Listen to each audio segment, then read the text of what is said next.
தட்டை, சீடை, முறுக்கு, ரிப்பன் பக்கோடா, அதிரசம், என்ன வேணாலும் செய்யுங்க. ஒரே ஒரு 5 லிட்டர் இதய மந்த்ரா கடல் எண்ணெய் பேக் ஒரு மாசம் முழுசுக்கும் அத்தனை சமையல் முடிச்சு விடலாம். இதய மந்த்ரா. இந்தியா பாகிஸ்தான் இடையே போர் வெடித்து ஓய்ந்த நிலையில் நம் தேசத்துக்கு எதிராக உளவு பார்த்த சதிகாரர்கள் அடுத்தடுத்து சிக்கி வருவது நாட்டையே உலுக்கி போட்டுள்ளது. பஞ்சாப், உத்தரப்பிரதேசம், ஹரியானாவைச் சேர்ந்த 11 உளவாளிகள் இதுவரை கைது செய்யப்பட்டுள்ளனர். இவர்களில் மிகவும் ஆபத்தானவர் ஹரியானாவைச் சேர்ந்த பிரபல YouTuber Jyoti Malhotra. Travel with Jo என்பது இவரது யூடியூப் சேனல். 33 வயதான இந்த இளம் பெண்ணுக்கு யூடியூபில் கிட்டத்தட்ட 4 லட்சம் சப்ஸ்கிரைபர்ஸ், இன்ஸ்டாவில் 1.5 லட்சம் ஃபாலோயர்ஸ். மல்ஹோத்ராவின் வசீகர தோற்றமும் கலகலப்பாக பேசும் ஆற்றலும் அவரை சோஷியல் மீடியாவில் வேகமாக பிரபலமடைய செய்தது. மல்ஹோத்ராவுக்கு அது போதவில்லை. பாகிஸ்தான் போய் வீடியோ போட்டால் இன்னும் மின்னல் வேகத்தில் வளரலாம் என்று ஆசைப்பட்டார். அந்த ஆசைதான் பாகிஸ்தானுக்காக நாட்டை உளவு பார்த்த சதிகாரி என்று குற்றவாளி கூண்டில் ஏற்றியிருக்கிறது. டில்லியில் உள்ள பாகிஸ்தான் தூதரகம் சென்று அங்குள்ள அதிகாரிகளுடன் நெருக்கமாக இருந்தார். அவர்கள் மூலம் பாகிஸ்தான் உளவுத்துறை அதிகாரிகளிடம் நெருங்கினார். பாகிஸ்தானுக்கு அடிக்கடி சென்று அந்த நாட்டை புகழ்ந்து வீடியோ போட்டார்.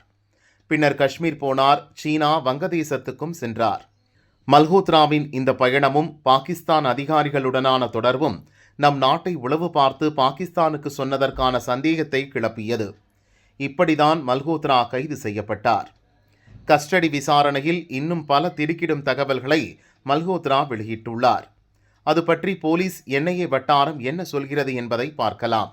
மல்ஹோத்ரா உட்பட மொத்த உளவாளிகள் கைதுக்கும் பின்னால் இருக்கும் முக்கிய நபர் எக்ஸான் உர் ரஹீம் என்ற டேனிஷ். இவன் டெல்லியில் உள்ள பாகிஸ்தான் தூதரகத்தில் வேலை பார்த்த பாகிஸ்தானி ஆபீசர். ஆபரேஷன் சிந்தூர் நடவடிக்கையின் போது இந்தியா மேற்கொண்ட நடவடிக்கைகள் குறித்து உடனுக்குடன் பாகிஸ்தானுக்கு உளவு சொன்னான். இதை நம் உளவுத்துறை மோப்பம் பிடித்து மத்திய அரசுக்கு சொன்னது. எனவேதான் மே 13ஆம் தேதி இந்தியாவை விட்டு 24 மணி நேரத்துக்குள் வெளியேற வேண்டுமென்று ரஹீமுக்கு நம் அரசு உத்தரவு போட்டது. அவசரமாக அவன் நாட்டை விட்டு வெளியேற்றப்பட்டான். அவனை வைத்து உளவுத்துறை நடத்திய விசாரணையில்தான் மல்ஹோத்ரா உட்பட மொத்த உளவாளிகளும் சிக்கினர். ரஹீமுடன் 2023இல் மல்ஹோத்ராவுக்கு தொடர்பு ஏற்பட்டது. அப்போதுதான் பாகிஸ்தான் செல்ல விசா பெறும் நடைமுறைக்காக டில்லியில் உள்ள பாகிஸ்தான் தூதரகத்துக்கு முதல் முறையாக மல்ஹோத்ரா சென்றார். ஏற்கனவே பாகிஸ்தானுக்காக உளவு பார்க்கும் சதிகார டீமுக்கு ஆள் திரட்டி வந்த ரஹீம் மல்ஹோத்ரா ஒரு யூடியூபர் என்பதை அறிந்ததும் சந்தோஷப்பட்டான்.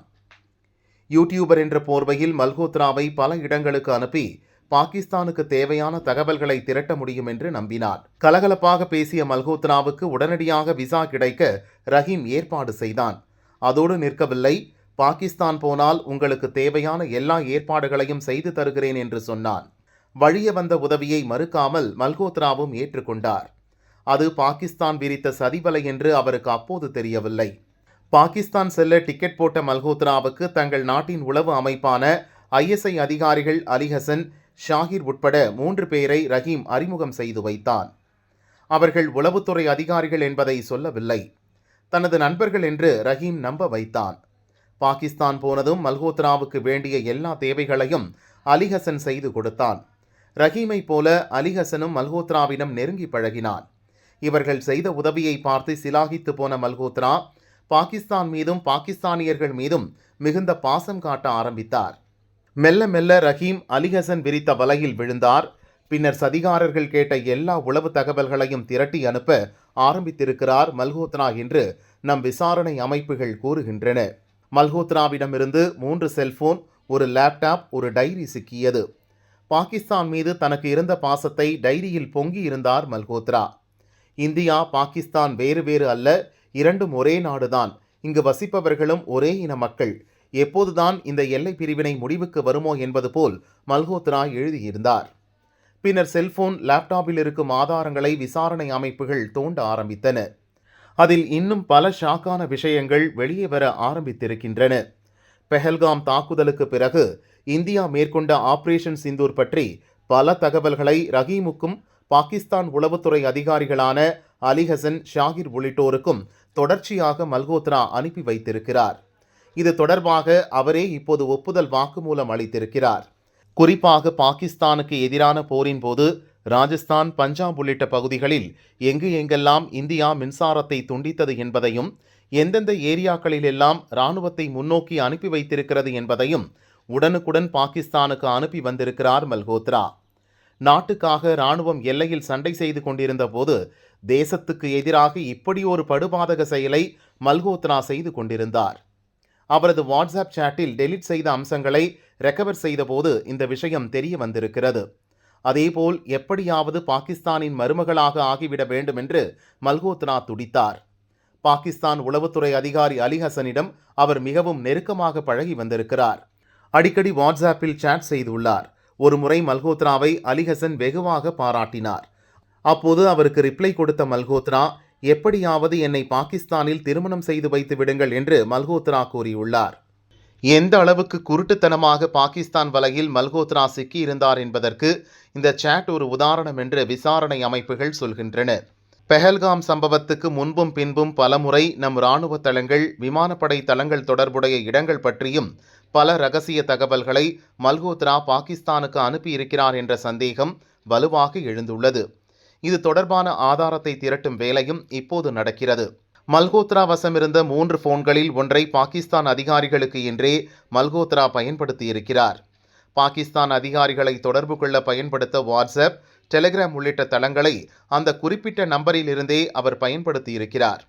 ஒவ்வொரு முறை பாகிஸ்தான் சென்ற போதும், சீனா, வங்கதேசம் டூரின் போதும் மல்ஹோத்ரா என்னவெல்லாம் செய்தார், அவருக்கு பாகிஸ்தான் உளவுத்துறை என்ன அசைன்மெண்ட் எல்லாம் கொடுத்தது என்பது பற்றியும், பாகிஸ்தான் உளவு அதிகாரியுடன் மல்ஹோத்ரா பாலி தீவுக்கு சென்றது ஏன், அங்கு என்ன நடந்தது என்பது பற்றியும் இப்போது விசாரணை நடக்கிறது.